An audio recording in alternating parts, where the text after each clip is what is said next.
السلام علیکم ورحمۃ اللہ تعالی وبرکاتہ۔ الحمد للہ رب العالمین والعاقبۃ للمتقین والصلاة والسلام علی سید الانبیاء والمرسلین وعلى آلہ وأصحابہ اجمعین، اما بعد فأعوذ باللہ من الشیطان الرجیم، بسم اللہ الرحمن الرحیم۔ وَسَيُجَنَّبُهَا الْأَتْقَى الَّذِي يُؤْتِي مَالَهُ يَتَزَكَّى وَمَا لِأَحَدٍ عِندَهُ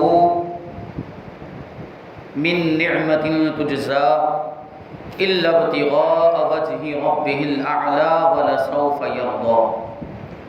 صدق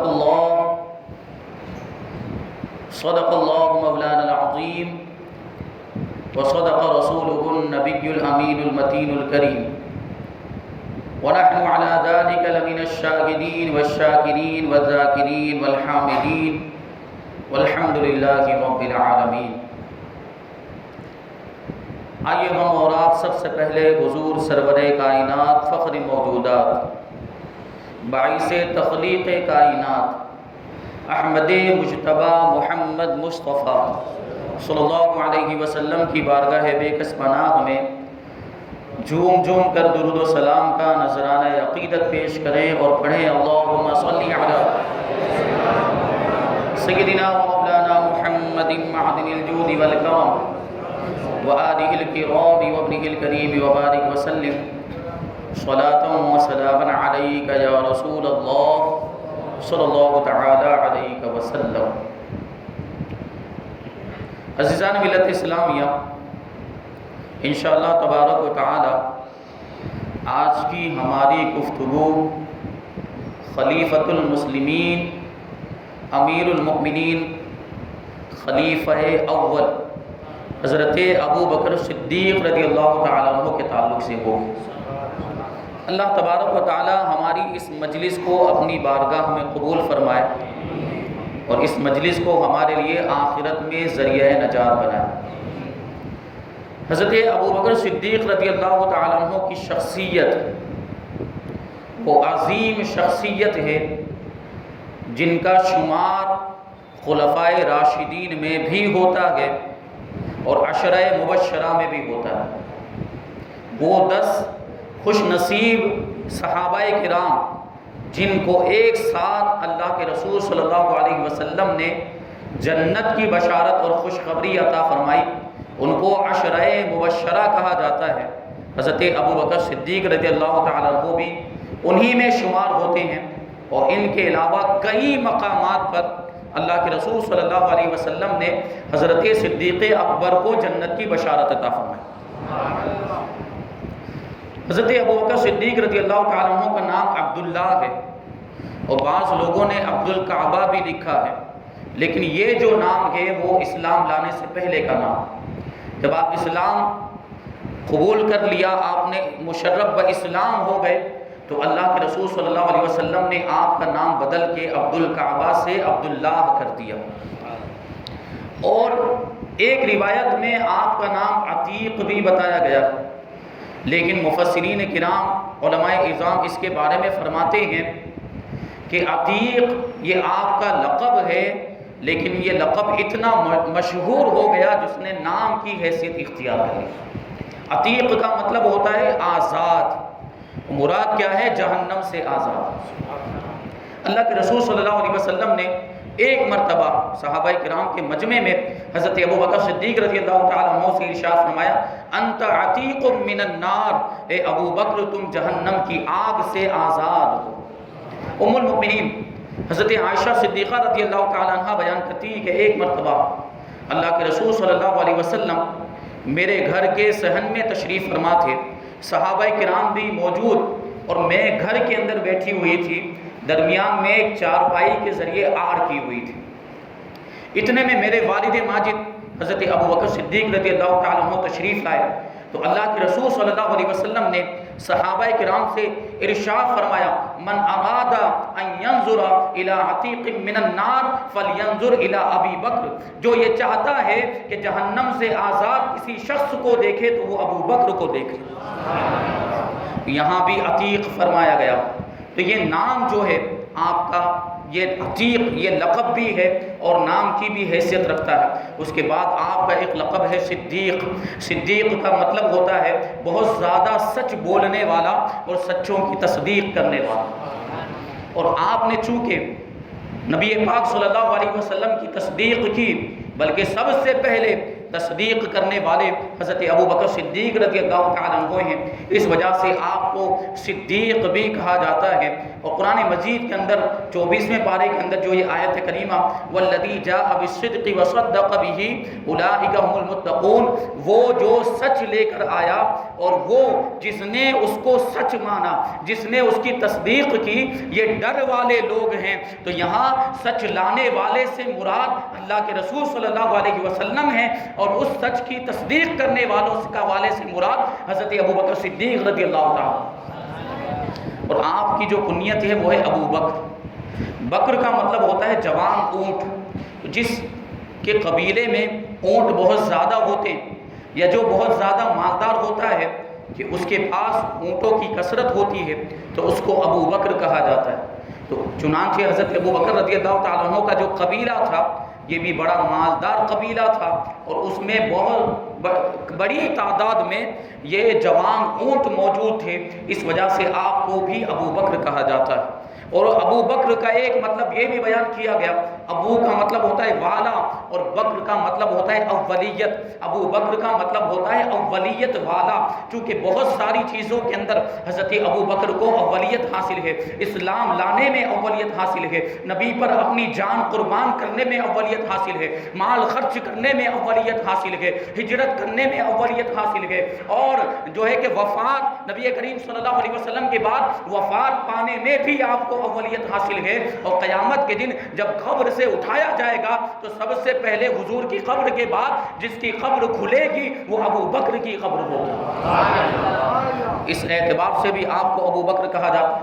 اور ایک روایت میں فرمایا گیا کہ کنیا بھی ابی بکر لابتکارہ الاوصاف الحمیدہ، حضرت ابو بکر کو ابو بکر اس لیے کہا جاتا ہے کہ وہ تمام اوصاف حمیدہ کے حامل تھے اور ساری بہترین خصلتیں آپ کے اندر پائی جاتی تھیں۔ حضرت ابو بکر صدیق رضی اللہ تعالیٰ عنہ کا خاندان وہی خاندان قریش جو رسول اللہ صلی اللہ علیہ وسلم کا بھی خاندان ہے، قبیلہ قریش سے آپ کا بھی تعلق ہے، اور اللہ کے رسول صلی اللہ علیہ وسلم بھی قبیلہ قریش ہی سے تعلق رکھتے تھے۔ اور علماء فرماتے ہیں کہ حضرت ابو بکر صدیق رضی اللہ تعالیٰ عنہ کا سلسلہ نسب 7ویں پشت میں اللہ کے رسول صلی اللہ علیہ وسلم کے شجرہ نسب سے جا کر مل جایا کرتا ہے۔ اللہ کے رسول کا شجرہ نسب اس طریقے سے ہے، آپ کا نام محمد، آپ صاحبزادے ہیں حضرت عبداللہ کے، اور حضرت عبداللہ صاحبزادے ہیں حضرت عبد المطلب کے، اور حضرت عبد المطلب صاحبزادے ہیں حضرت ہاشم کے، وہ صاحبزادے ہیں حضرت عبد مناف کے، اور وہ صاحبزادے ہیں حضرت قصی کے، وہ صاحبزادے ہیں حضرت کلاب کے، وہ صاحبزادے ہیں حضرت مرہ کے، وہ صاحبزادے ہیں حضرت کعب کے، وہ صاحبزادے ہیں حضرت لوئی کے، اور وہ صاحبزادے ہیں حضرت سیدنا غالب کے، اور وہ صاحبزادے ہیں حضرت سیدنا فہر کے، اور وہ صاحبزادے ہیں حضرت سیدنا مالک رضی اللہ تعالیٰ عنہ۔ یہ حضور کا شجرہ نسب، اس میں ایک نام آیا کہ حضرت مرہ، یہاں پر جا کر حضرت ابو بکر کا اور حضور صلی اللہ علیہ وسلم کا شجرہ نسب مل جاتا ہے۔ حضرت ابو بکر صدیق رضی اللہ تعالیٰ عنہ صاحبزادے ہیں حضرت ابو قحافہ عثمان رضی اللہ تعالیٰ عنہ کے، اور وہ صاحبزادے ہیں عامر کے، وہ صاحبزادے ہیں عمرو کے، وہ صاحبزادے ہیں کعب کے، وہ صاحبزادے ہیں سعد کے، وہ صاحبزادے ہیں تیم کے، وہ صاحبزادے ہیں حضرت مرہ کے، اور وہ صاحبزادے ہیں حضرت کعب کے، وہ صاحبزادے ہیں حضرت لوئی کے، وہ صاحبزادے ہیں حضرت سیدنا غالب کے، وہ صاحبزادے ہیں حضرت فہر کے، اور وہ صاحبزادے ہیں حضرت مالک رضی اللہ تعالیٰ۔ یہ حضرت مالک وہ ہیں کہ 58ویں پشت میں ان کا شجرہ نسب حضرت ابراہیم خلیل اللہ علیہ السلام تک پہنچ جاتا ہے۔ تو یہ نسبت ہے حضرت ابو بکر صدیق رضی اللہ تعالیٰ عنہ کو حضور اقدس صلی اللہ علیہ وسلم سے آپ کا شجرہ نسب 60ویں پشت میں اللہ کے رسول صلی اللہ علیہ وسلم سے مل جاتا ہے۔ آپ عام الفیل جو ہاتھی والا واقعہ پیش آیا، اب رہا ہاتھیوں کا لشکر لے کر خانہ کعبہ کو ڈھانے کے لیے آیا تھا، اس واقعے کے 2.5 سال کے بعد مکہ مکرمہ کے اندر آپ پیدا ہوئے۔ حضور اقدس صلی اللہ علیہ وسلم کی ولادت کو 2 سال اور کچھ مہینے ہو چکے تھے۔ اس وقت حضرت ابوبکر صدیق رضی اللہ تعالیٰ عنہ کی ولادت ہوئی۔ آپ اپنی والدہ ماجدہ کے شکم میں صرف 6 مہینے تک رہے، اس کے بعد آپ دنیا میں تشریف لائے اور 2 سال تک اپنی والدہ ماجدہ کا دودھ نوش فرمایا، اس کے بعد کھانا کھانے لگ گئے تھے۔ یہ حضرت ابوبکر صدیق رضی اللہ تعالیٰ عنہ کے ابتدائی حالات۔ آپ کے پوری زندگی میں 3 مکانات رہے، 3 گھروں میں آپ سکونت پذیر رہے۔ جب آپ مکہ مکرمہ میں تھے ہجرت سے پہلے تو آپ مکہ مکرمہ کے اندر محلہ مسفلہ میں رہا کرتے تھے۔ یہ وہی محلہ ہے جس میں فاروق اعظم بھی رہتے تھے، جس میں حضرت امیر حمزہ بھی رہتے تھے، اور سب سے بڑی فضیلت اس کی یہ ہے کہ اسی محلے میں حضرت ابراہیم خلیل اللہ بھی رہا کرتے تھے۔ اسی محلے میں حضرت ابوبکر صدیق رضی اللہ تعالیٰ عنہ کا مکان بھی تھا، اور اسی محلے میں وہ 2 پتھر بھی تھے جو اعلان نبوت سے پہلے اللہ کے رسول صلی اللہ علیہ وسلم کو سلام کیا کرتے تھے۔ جب حضور وہاں سے گزرتے تو وہ جو 2 پتھر تھے وہ حضور کی نبوت کی گواہی دیتے اور آپ کی بارگاہ میں صلاۃ و سلام پیش کیا کرتے تھے۔ وہ 2 پتھر بھی اسی محلے میں موجود۔ لیکن جب ہجرت کرنے کے بعد حضرت ابوبکر صدیق رضی اللہ تعالیٰ عنہ مدینہ منورہ تشریف لے آئے تو یہاں پر آپ کے 2 مکانات تھے۔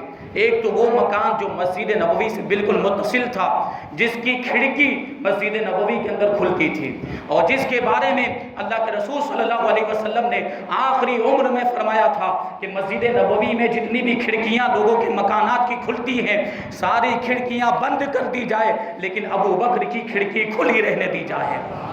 یہ وہ مکان تھا۔ پھر ایک دوسرا مکان مقام صلح میں لیا تھا آپ نے، وہ جو کچھ دور تھا۔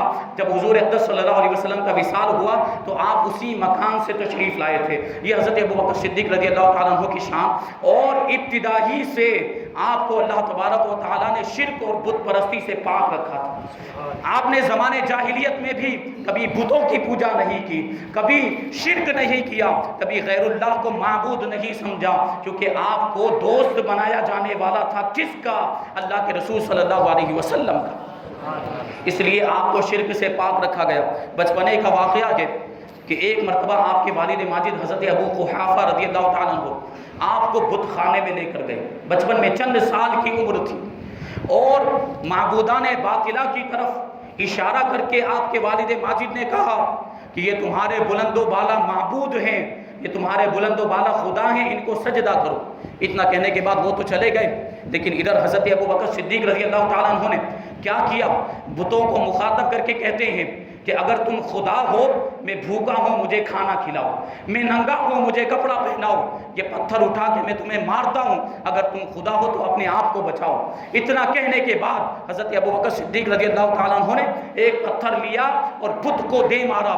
وہ بت کیا جواب دینے والا تھا؟ وہ اپنے آپ کو کیسے بتاتا؟ وہ تو پتھر کا بنا ہوا تھا، قوت خدا داد کی وہ تاب نہ لا سکا، وہ زمین پر اوندھے مر گر گیا اور ٹکڑے ٹکڑے ہو گیا۔ آپ کے والد ماجد واپس آ رہے تھے، یہ منظر دیکھ لیا کہ ابو بکر نے پتھر مار کے بت کو توڑ دیا ہے، غصہ آ گیا، آپ کو ایک تھپڑ مار دیا اور آپ کو ہاتھ پکڑ کے آپ کی والدہ ماجدہ کے پاس لے کر آئے اور پورا واقعہ بیان کیا کہ ابو بکر نے ایسا کیا ہے، ابو بکر نے جو ہے ہمارے معبودوں کے ساتھ یہ گستاخی والا معاملہ کیا۔ تو آپ کی والدہ ماجدہ اپنے شوہر سے کہتی ہیں کہ اس بچے کو اپنے حال پر چھوڑ دو، کیونکہ یہ جب پیدا ہوا تھا تو غیب سے آواز آئی تھی، یا امت اللہ علی التحقیق ابشری بالولد العتیق اسمہ فی السماء الصدیق لمحمد صاحب و رفیق۔ اے اللہ کی بندی، تمہیں خوشخبری ہو ایسے بیٹے کی جو جہنم سے آزاد ہے، جس کا نام آسمان میں صدیق ہے اور وہ محمد صلی اللہ علیہ وسلم کا ساتھی اور ان کا رفیق ہے۔ بچپن ہی سے یہ معاملہ تھا، بتوں کی پوجا نہیں کرتے تھے بلکہ بتوں کو توڑ دیا کرتے تھے۔ 16 سال کی عمر میں یا 18 سال کی عمر میں آپ کی دوستی اللہ کے رسول صلی اللہ علیہ وسلم کے ساتھ ہو گئی تھی۔ اس وقت حضور اقدس صلی اللہ علیہ وسلم کی عمر تقریباً 20 سال تھی۔ تو اعلان نبوت سے پہلے ہی حضرت ابوبکر صدیق رضی اللہ تعالیٰ عنہ حضور صلی اللہ علیہ وسلم کے دوست تھے، بڑے گہرے تعلقات، اور دوست بھی ایسا بنایا جو خود موحد ہے، جس نے کبھی بتوں کی پوجا نہیں کی، کیونکہ ضرورت تھی کہ دوست بھی ایسا ہو جو شرک اور بت پرستی سے پاک ہو، تاکہ بعد میں کوئی الزام نہ لگا سکے کہ اعلان نبوت سے پہلے تو انہوں نے ایسے دوست بنائے تھے جو خود شرک کیا کرتے تھے، تو اللہ نے دوست بھی ایسے پاک دامن عطا فرمائے۔ یہ شان ہے حضرت ابوبکر صدیق رضی اللہ تعالیٰ عنہ کی۔ اور جب آپ اسلام لائے، اور آپ کے اسلام لانے کا معاملہ بھی عجیب، بیان کرتے ہیں روایتوں میں آیا کہ حضرت ربیعہ بن کعب اس کے راوی ہیں کہ حضرت ابوبکر صدیق رضی اللہ تعالیٰ عنہ کے اسلام لانے کا معاملہ کسی آسمانی وحی کے مانند تھا۔ اس کا واقعہ یوں پیش آیا کہ حضرت ابوبکر صدیق رضی اللہ تعالیٰ عنہ ملک شام تجارت کے لیے تشریف لے گئے، تو وہاں پر آپ نے ایک خواب دیکھا، تو بحیرہ راہب سے آپ کی ملاقات ہوئی اور اس کے سامنے آپ نے وہ خواب بیان کیا اور تعبیر پوچھی۔ یہ بحیرہ راہب وہی ہے جس کی ملاقات بچپنے میں اللہ کے رسول صلی اللہ علیہ وسلم سے بھی ہوئی تھی۔ اللہ کے رسول صلی اللہ علیہ وسلم کی نشانیوں کو دیکھ کر اس نے پہچان لیا تھا کہ یہی نبی آخر الزمان ہے۔ جب اللہ کے رسول صلی اللہ علیہ وسلم ابو طالب کے ساتھ ملک شام کا سفر کرنے کے لیے گئے تھے، اس وقت بحیرہ راہب نے کہا تھا کہ ان کو آگے لے کر مت جاؤ کہ ان کی جان کو خطرہ ہے، لوگوں کو اگر پتہ چل گیا کہ یہی نبی آخر الزمان ہے تو ان کو قتل کر دیں گے۔ چنانچہ ابو طالب وہیں رک گئے اور جو بھی سارا سامان تجارت تھا وہیں پر فروخت کر دیا اور وہیں سے مکہ مکرمہ واپس ہو گئے تھے۔ یہی بحیرہ راہب، اس سے حضرت ابوبکر صدیق رضی اللہ تعالیٰ عنہ کی بھی ملاقات ہوئی، خواب بیان کیا اور خواب کی تعبیر پوچھی، تو بحیرہ راہب نے کہا کہ تم کہاں سے آئے ہو؟ تو حضرت ابوبکر نے کہا مکہ سے آئے۔ کس قبیلے سے تعلق ہے؟ حضرت ابوبکر نے کہا قریش سے تعلق ہے۔ اس نے کہا کہ کیا کام کرتے ہو؟ حضرت ابوبکر نے کہا کہ تجارت کرتا ہوں۔ تو بحیرہ راہب نے کہا کہ ان قریب تمہارے درمیان ایک نبی مبعوث ہوگا، ان کی زندگی میں تم ان کے وزیر بنو گے اور ان کے وصال کے بعد ان کے خلیفہ بنو گے۔ یہ بحیرہ راہب نے پہلے ہی حضرت ابوبکر کو بتا دیا تھا، لیکن حضرت ابوبکر نے اس واقعے کو پوشیدہ رکھا، کسی کو نہیں بتایا۔ حضور کے ساتھ دوستی تھی لیکن حضور کو بھی یہ واقعہ نہیں بتایا۔ لیکن جب نبی کریم صلی اللہ علیہ وسلم نے اعلان نبوت فرمایا، اللہ کے رسول صلی اللہ علیہ وسلم کی بارگاہ میں حاضر ہوئے، تو اللہ کے رسول نے سامنے سے یہ واقعہ یاد دلایا۔ کسی کو بتایا نہیں تھا، لیکن حضور عالم الغیب ہیں، اس واقعے کو جان گئے اپنے علم غیب سے، اور خود ابو بکر کو یہ واقعہ دلیل کے طور پر یاد دلایا۔ ابو بکر نے حضور صلی اللہ علیہ وسلم کو گلے لگا لیا اور پھر کلمہ پڑھتے ہوئے کہتے ہیں میں گواہی دیتا ہوں کہ آپ کے سوا، آپ جو ہے اللہ کے رسول ہیں اور اللہ کے سوا کوئی عبادت کے لائق نہیں۔ اس طریقے سے حضرت ابوبکر صدیق ایمان رکھتے۔ اور ایک اور واقعہ بیان کیا جاتا ہے، حضرت ابوبکر صدیق رضی اللہ تعالیٰ عنہ خود بیان کرتے ہیں کہ ایک مرتبہ میں ایک درخت کے نیچے بیٹھا ہوا تھا کہ اچانک اس درخت کی ایک شاخ میری طرف جھک گئی، وہ جھکتی ہی چلی گئی، جھکتی ہی چلی گئی، یہاں تک کہ وہ شاخ میرے سر سے لگ گئی۔ اب مجھے تعجب ہوا، میں سوچنے لگا کہ یہ میرے ساتھ کیا ہو رہا ہے۔ تو اچانک اس درخت سے آواز آئی، اے ابو بکر، فلاں وقت میں نبی آخر الزمان مبعوث ہونے والے ہیں، جب وہ مبعوث ہو جائیں تو ان کی مدد کرنا، ان پر ایمان لے آنا اور ان کے دوست بن جانا اور سعادت مندوں میں اپنا نام درج کرا لینا۔ تو حضرت ابوبکر کہتے ہیں مجھے تعجب ہوا، تو میں نے اس سے اور وضاحت طلب کی کہ اس نبی کے بارے میں اور وضاحت کرو کہ وہ نبی کون ہوں گے اور ان کا نام کیا ہوگا۔ تو درخت سے آواز آئی، ان نبی کا نام محمد ابن عبداللہ ہے اور وہ تمہارے درمیان مبعوث ہونے والے ہیں۔ تو حضرت ابوبکر کہتے ہیں وہ تو میرے دوست اور میرے حبیب ہیں، وہ تو میرے دوست ہیں۔ تو حضرت ابوبکر صدیق رضی اللہ تعالیٰ عنہ یہ ذہن میں تھا یہ واقعہ ان کے، جب اللہ کے رسول صلی اللہ علیہ وسلم مبعوث ہوئے، آپ نے اعلان نبوت فرمایا، تو حضرت ابوبکر صدیق رضی اللہ تعالیٰ عنہ اللہ کے رسول کی بارگاہ میں حاضر ہوئے اور حاضر ہونے کے بعد کہتے ہیں میں گواہی دیتا ہوں کہ اللہ کے سوا کوئی معبود نہیں ہے اور اللہ نے آپ کو حق کے ساتھ روشن چراغ بنا کر دنیا میں بھیجا۔ یہ واقعہ آپ کے اسلام لانے کا، اور بھی کچھ واقعات بیان کیے گئے۔ جب حضرت ابوبکر صدیق رضی اللہ تعالیٰ عنہ ایمان لے کر آئے تو اللہ کے رسول صلی اللہ علیہ وسلم کو بہت خوشی ہوئی۔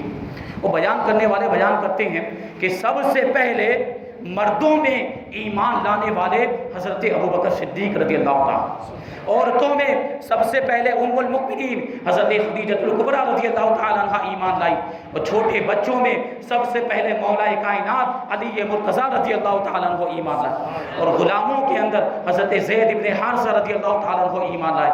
یہ شان ہے، یہ اولیت حاصل تھی حضرت ابوبکر صدیق رضی اللہ تعالیٰ عنہ کو۔ اور ابتدائی اسلام کے اندر جب مسلمانوں کی تعداد کم تھی تو ہر کوئی اپنے اسلام کو اور ایمان کو چھپایا کرتا، کیونکہ جس کے بارے میں کفار و مشرکین کو پتہ چل جاتا کہ یہ مسلمان ہو گیا تو کفار اسے تکلیفیں دیا کرتے تھے، اسے ستایا کرتے، اس پر ظلم و ستم کیا کرتے تھے۔ اور اللہ کے رسول صلی اللہ علیہ وسلم کی طرف سے بھی یہی حکم تھا کہ جو بھی مسلمان ہو جائے وہ اپنے اسلام کو چھپائے، وہ اپنے ایمان کو چھپائے۔ لیکن جب مردوں کی تعداد 38 ہو گئی تو حضرت ابوبکر صدیق رضی اللہ تعالیٰ عنہ نے اللہ کے رسول صلی اللہ علیہ وسلم کی بارگاہ میں عرض کیا، یا رسول اللہ اب تو ہمیں علی الاعلان کلم کلا اسلام کی تبلیغ کرنے کی اجازت عطا فرما دیجیے۔ پہلے تو اللہ کے رسول صلی اللہ علیہ وسلم نے انکار کیا، لیکن جب بہت زیادہ اصرار ہوا تو آپ نے اجازت عطا فرما دی۔ چنانچہ سارے مسلمانوں کو لے کر حضرت ابوبکر صدیق رضی اللہ تعالیٰ عنہ خانہ کعبہ کے اندر پہنچے، اور خانہ کعبہ کے اندر پہنچنے کے بعد آپ نے خطبہ دینا ارشاد فرما دیا، خطبہ دینا شروع کر دیا۔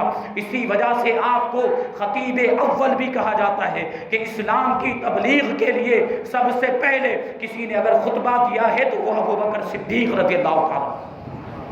آپ نے خطبہ دینا شروع کر دیا۔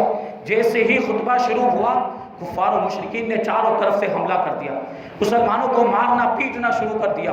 حضرت ابوبکر صدیق رضی اللہ تعالیٰ عنہ جو ہے عرب کے اندر بڑے لوگ و دبدبے والے اور بڑی شرافت والے مانے جاتے تھے، لیکن اس کے باوجود کفار و مشرکین نے آپ پر بھی حملہ کر دیا اور ایسے خونی وار کیے کہ آپ کا چہرہ لہو لہان ہو گیا اور آپ بے ہوش ہو گئے۔ آپ کے قبیلے کے لوگوں کو جب پتہ چلا تو اٹھا کر آپ کو وہاں سے لے کر آئے، لیکن بے ہوشی کا عالم، لوگ دیکھنے والے دیکھ کر یہ سمجھے کہ اب ابو بکر زندہ نہیں بچ سکیں گے، ان کا انتقال ہو جائے گا، ان زخموں سے وہ نبرد آزما نہ ہو سکیں گے۔ لیکن شام کے وقت جب آپ افاقہ ہوا، جب آپ کو ہوش آیا تو سب سے پہلے جو آپ کی زبان پر الفاظ تھے وہ یہ تھے کہ میرے آقا کیسے ہیں، میرے حبیب کیسے ہیں، ان کی خبر دی جائے، ان کا حال بتایا جائے۔ تو جو وہاں آپ کے قبیلے کے لوگ موجود تھے انہوں نے کہا کہ ان کی وجہ سے تو تم پر یہ مصیبت آئی ہے، ان کی وجہ سے تو یہ معاملات ہوئے اور اب بھی انہی کا نام لے رہے ہو۔ آپ کی والدہ ماجدہ حضرت ام الخیر رضی اللہ تعالیٰ عنہ کھانا لے کر آئی، لیکن کھانا نہیں کھایا، صرف ایک ہی آپ کی زبان پر صدا تھی کہ میرے حبیب کی مجھے خبر دی جائے، میرے آقا کے بارے میں مجھے بتایا جائے کہ میرے آقا کیسے ہیں، ان کو کوئی تکلیف تو نہیں پہنچی۔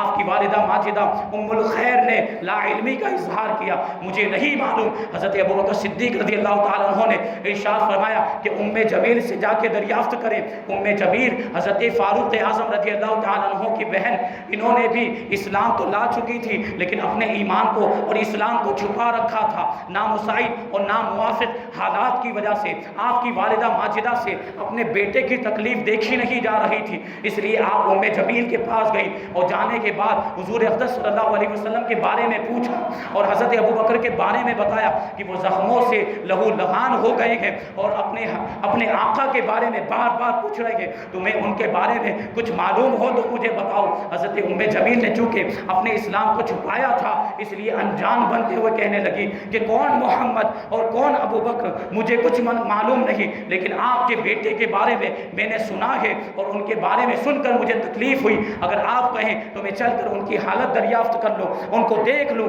حضرت ام الخیر حضرت ام جمیل کو لے کر حضرت ابوبکر صدیق کے پاس آئی۔ حضرت ام جمیل نے جیسے ہی حضرت ابوبکر صدیق کی حالت زار کو دیکھا تو برداشت نہ کر سکی اور آپ نے رونا شروع کر دیا۔ حضرت ابوبکر صدیق رضی اللہ تعالیٰ عنہ نے ام جمیل سے پوچھا کہ آقا کیسے ہیں، حضور کی خبر دیجئے، حضور کس حال میں ہیں۔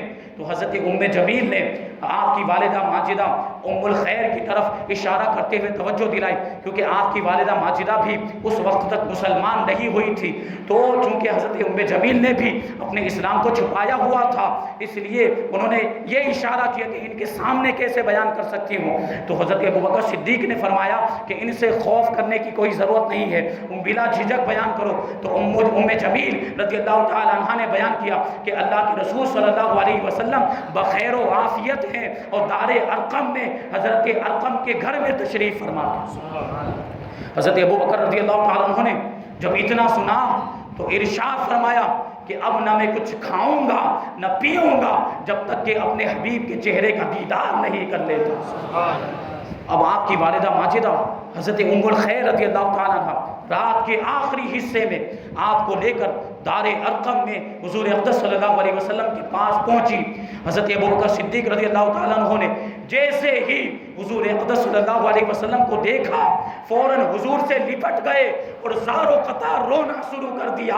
وہاں پر جتنے بھی لوگ موجود تھے سب بھی رونے لگ گئے۔ حضرت ابوبکر کی جو حالت زار تھی وہ دیکھی نہیں جا رہی تھی، زخموں سے لہو لوان ہے اور حضور سے لپٹ کر روئے جا رہے ہیں، اور وہاں پر جتنے بھی مسلمان تھے سب بھی ان دونوں یاروں کے معاملات کو دیکھ کر رو رہے تھے۔ اس کے بعد حضرت ابوبکر صدیق رضی اللہ تعالیٰ عنہ نے اپنی والدہ کے بارے میں حضور سے عرض کیا، یا رسول اللہ یہ ابھی تک ایمان نہیں لائی، انہوں نے ابھی تک اسلام کو قبول نہیں کیا، ان کے لیے دعا فرمائے، ان کے لیے ہدایت کی دعا فرمائے اور ان کو اسلام کی دعوت دے۔ اللہ کے رسول صلی اللہ علیہ وسلم نے ان کے لیے دعا فرمائی اور ان کو اسلام کی دعوت دی، تو ام الخیر کلمہ پڑھ کے مسلمان ہو گئی۔ یہ قربانیاں ہیں حضرت ابوبکر صدیق رضی اللہ تعالیٰ عنہ نے ابتدائی اسلام کے اندر، یہ قربانیاں تھیں۔ حضرت ابوبکر صدیق رضی اللہ تعالیٰ عنہ کا حضور سے کیسا تعلق تھا اور حضور سے کیسی محبت، اور یہ محبت کو حضرت ابوبکر صدیق رضی اللہ تعالیٰ عنہ نے رشتہ داری میں تبدیل کیا۔ چنانچہ حضرت ابوبکر صدیق رضی اللہ تعالیٰ عنہ نے اپنی پیاری بیٹی ام المؤمنین حضرت عائشہ صدیقہ رضی اللہ تعالیٰ عنہ کا نکاح حضور صلی اللہ علیہ وسلم سے کیا۔ اس اعتبار سے حضور اقدس صلی اللہ علیہ وسلم ابوبکر صدیق کے داماد بھی ہوئے۔ اور ایک اور رشتہ ہے جس کی وجہ سے حضور اقدس صلی اللہ علیہ وسلم اور حضرت ابوبکر صدیق رضی اللہ تعالیٰ عنہ ہم زلف ہوتے ہیں۔ حضور اقدس صلی اللہ علیہ وسلم کی ایک زوجہ حضرت میمونہ رضی اللہ تعالیٰ عنہ اور حضرت ابوبکر صدیق رضی اللہ تعالیٰ عنہ کی بیوی حضرت اسماء بنت امیس، یہ دونوں بہنیں تھیں اور ان دونوں کی والدہ ایک ہی تھی، حضرت ہند بنت عوف رضی اللہ تعالیٰ عنہ۔ اس اعتبار سے یہ دونوں بہنیں ہوئی، ایک بہن حضور کے نکاح میں تھی اور دوسری بہن حضرت اسماء بنت امیس یہ ابو بکر کے نکاح میں تھی۔ اس اعتبار سے حضور صلی اللہ علیہ وسلم اور حضرت ابو بکر دونوں ہم زلف ہوئے، جس کو ہماری زبان میں ساڑو بھائی کہا جاتا ہے اور اردو میں ہم زلف کہا جاتا ہے۔ یہ رشتہ داری تھی حضور صلی اللہ علیہ وسلم کی۔ اور اسی طریقے سے آپ دیکھیں تو آپ کے ایک پوتے حضرت عبد الرحمن ابن عوف کے بیٹے حضرت عبد الرحمن ابن عوف کی بیٹی، یہ جو رشتہ داری دیکھیں حضرت اسماء بنت امیس جو حضرت ابوبکر صدیق رضی اللہ تعالیٰ عنہ کی بیوی تھی۔ حضرت ابوبکر صدیق رضی اللہ تعالیٰ عنہ کے انتقال کے بعد حضرت علی رضی اللہ تعالیٰ عنہ نے ان سے نکاح فرمایا، تو ان کے بیٹے حضرت محمد بن ابو بکر حضرت علی رضی اللہ تعالیٰ عنہ کے سوتیلے بیٹے ہو گئے، اور حضرت علی رضی اللہ تعالیٰ عنہ کی وہ اولاد جو حضرت فاطمہ رضی اللہ تعالیٰ عنہ سے تھی، وہ یعنی امام حسین اور امام حسن اور ان کے علاوہ دیگر اولاد، یہ حضرت محمد ابن ابو بکر کے سوتیلے بھائی بہن ہو گئے۔ اور پھر آپ دیکھیں تو حضرت امام علی مقام امام حسین رضی اللہ تعالیٰ عنہ جو مولا کائنات کے صاحبزادے، اور حضرت ابوبکر صدیق رضی اللہ تعالیٰ عنہ کے صاحبزادے حضرت محمد ابن ابو بکر، ان دونوں کے نکاح میں بھی دو بہنیں تھیں، حضرت شہر بانو امام علی مقام کے نکاح میں تھی اور ان کی بہن حضرت محمد ابن ابو بکر کے نکاح میں تھی۔ حضرت حریث بن جابر جوفی رضی اللہ تعالیٰ عنہ نے شاہ ایران کی دو بیٹیاں مولا کائنات علی مرتضیٰ رضی اللہ تعالیٰ عنہ کی خدمت میں بھیجی تھی، تو ان میں سے ایک جو بیٹی تھی شاہ ایران کی، اس کا نکاح آپ نے امام عالی مقام سے کر دیا، اور اس کی بہن کا نکاح آپ نے حضرت محمد ابن ابو بکر سے کر دیا۔ اس اعتبار سے دیکھیں تو حضرت ابو بکر کی جو بہو ہے وہ اور مولا کائنات کی بہو، یہ دونوں آپس میں ایک دوسرے کی بہنیں تھیں، یہ رشتہ داری۔ پھر یہ جو شادی ہوئی تو حضرت محمد ابن ابو بکر کے اس نکاح سے جو بیٹا پیدا ہوا ان کا نام تھا حضرت قاسم، اور انہی کی لڑکی ہے حضرت ام فروہ رضی اللہ تعالیٰ عنہ، جو امام جعفر صادق رضی اللہ تعالیٰ عنہ کی والدہ ماجدہ ہے۔ امام جعفر صادق رضی اللہ تعالیٰ عنہ والدہ ماجدہ کی طرف سے صدیقی ہیں، اور آپ نے یہ ارشاد فرمایا کہ میں ابو بکر کے خاندان میں 2 مرتبہ پیدا ہوا، کہ آپ کی والدہ ماجدہ کا جو نسب ہے وہ آپ کے والد کی طرف سے بھی حضرت ابو بکر صدیق سے جا کر ملتا ہے، اور والدہ کی طرف سے بھی حضرت ابو بکر صدیق سے جا کر ملتا ہے۔ اور والد کی طرف سے امام جعفر صادق کے والد ماجد امام محمد باقر، اور ان کے والد ماجد امام زین العابدین، اور ان کے والد ماجد امام علی مقام امام حسین رضی اللہ تعالیٰ۔ یہ ہے اہل بیت سے حضرت ابو بکر صدیق رضی اللہ تعالیٰ عنہ کی رشتہ داری۔ اور آپ کی ایک نواسی امام حسین رضی اللہ، نواسی آپ کی ایک پوتی امام حسین رضی اللہ تعالیٰ عنہ کی زوجہ بھی ہے، اور اس اعتبار سے امام حسین آپ کے داماد ہوتے ہیں۔ وہ یہ ہے حضرت ابو بکر صدیق رضی اللہ تعالیٰ عنہ کی شان، اور حضور اقدس صلی اللہ علیہ وسلم بھی آپ سے بہت محبت فرمایا کرتے تھے۔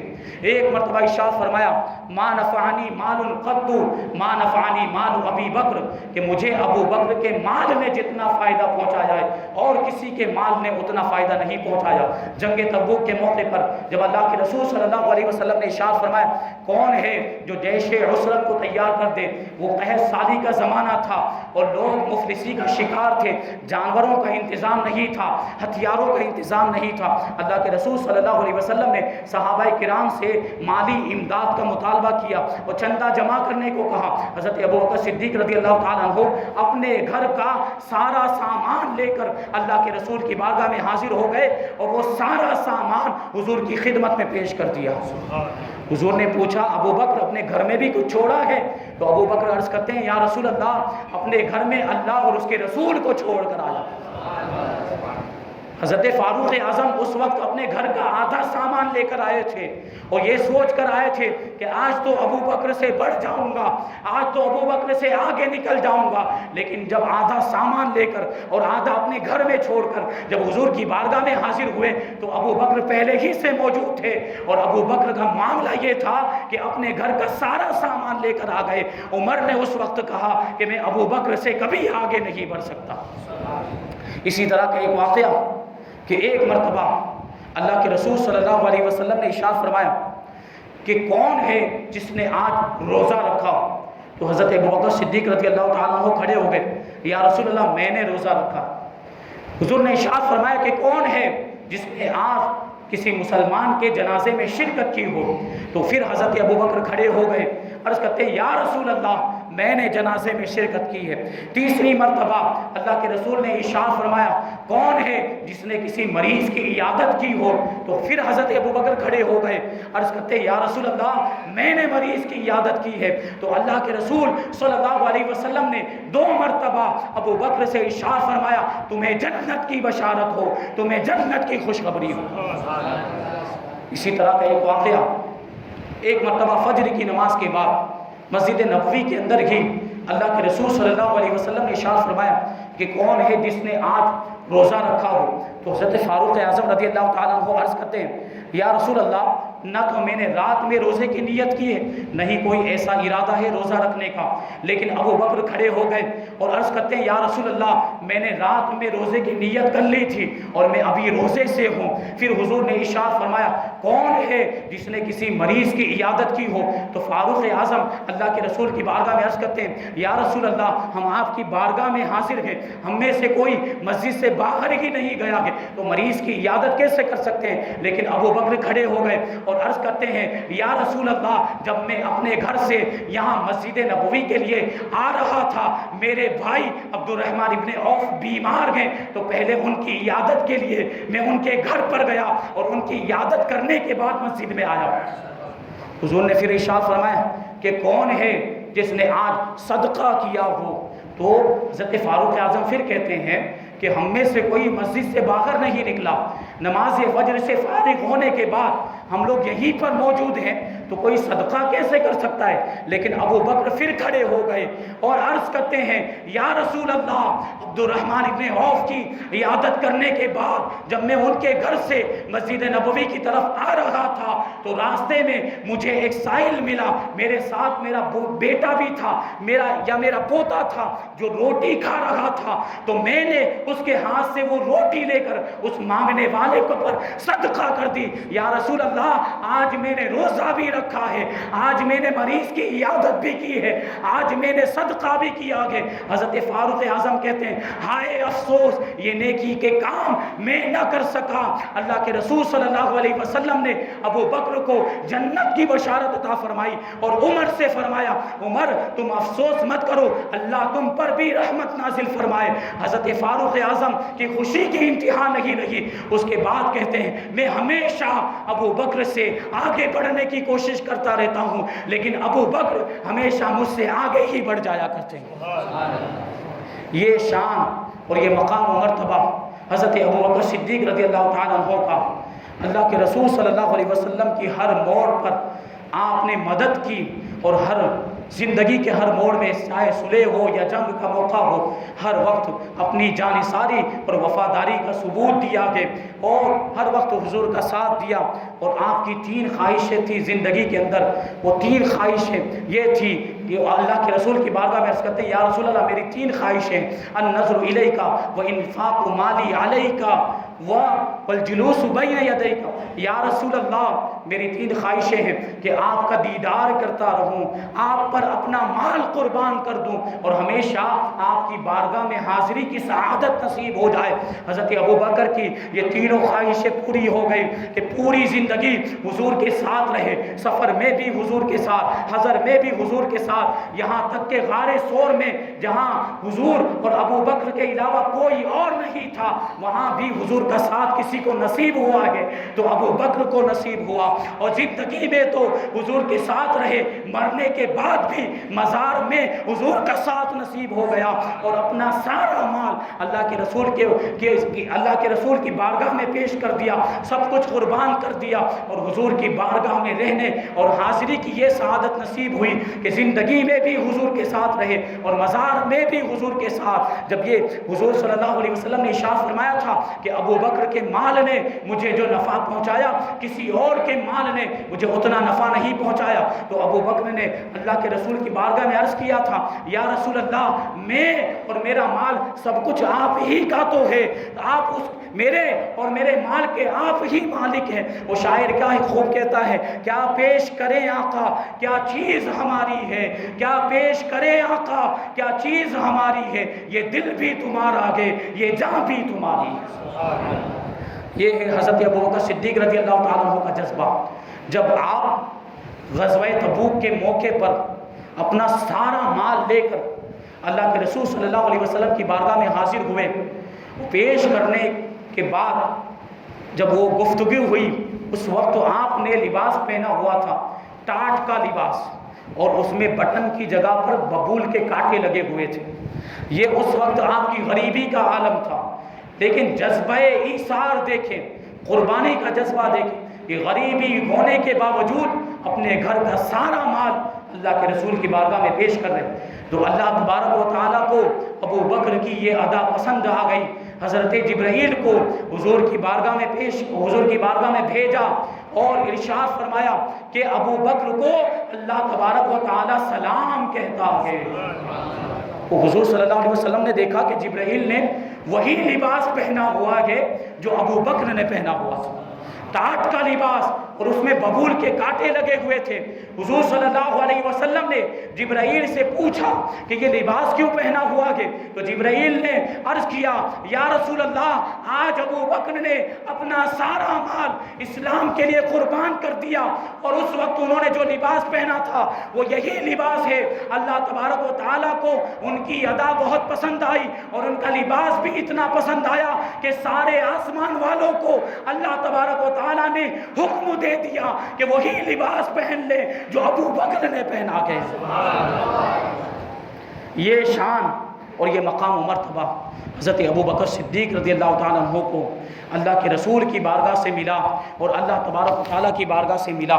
63 سال کی عمر ہوئی آپ کی حضرت ابو بکر صدیق رضی اللہ تعالیٰ عنہ کی، اور 2 سال 7 مہینے تک آپ مسند خلافت پر رونق افروز رہے. پھر آپ کی وفات ہو گئی اسی زہر کے عود کرنے کی وجہ سے، اسی زہر کے لوٹنے کی وجہ سے جو غار ثور میں سانپ نے آپ کو ڈنک مارا تھا. وہ واقعہ آپ کو یاد ہوگا. حضرت ابو بکر صدیق رضی اللہ تعالیٰ عنہ نے اپنے کپڑے پھاڑ پھاڑ کر غار ثور کے سوراخوں کو بند کیا تھا، لیکن ایک سوراخ باقی رہ گیا تھا تو اس پر آپ نے اپنا انگوٹھا رکھ دیا تھا. اندر سانپ رہتا تھا، اسے بھی تو حضور کے دیدار کا شوق تھا، وہ باہر نکلنا چاہتا تھا، لیکن چونکہ انگوٹھا تھا آخر کار اس نے ڈنک مار دیا. لیکن حضور اقدس صلی اللہ علیہ وسلم کو جب بعد میں پتا چلا کہ ابو بکر کو سانپ نے ڈنک مار دیا ہے، حضور نے اپنا لعاب دہن لگا دیا، فوراً شفا ہو گئی. لیکن آپ کی وفات کے وقت وہ زہر واپس لوٹ کر آیا اور اسی زہر کی وجہ سے آپ کا وصال ہوا. 22 جمادی الاخری ہجری 13 میں حضرت ابو بکر صدیق رضی اللہ تعالیٰ عنہ اس دنیا سے تشریف لے گئے اور حضرت فاروق اعظم رضی اللہ تعالیٰ عنہ کو لوگوں کا خلیفہ بنا کے گئے اور ارشاد فرمایا میں نے لوگوں پر ایسے شخص کو خلیفہ بنایا گیا جو سارے لوگوں میں سب سے بہترین شخص ہے. تو یہ ہے حضرت ابو بکر صدیق رضی اللہ تعالیٰ عنہ کی زندگی. اب انشاءاللہ تبارک و تعالیٰ آئندہ کل حضرت فاروق اعظم عمر ابن خطاب رضی اللہ تعالیٰ عنہ کے حالات زندگی بیان کیے جائیں گے. اللہ تبارک و تعالیٰ ہم سب کو عمل کرنے کی توفیق عطا فرمائے. وما علینا الا البلاغ. السلام علیکم.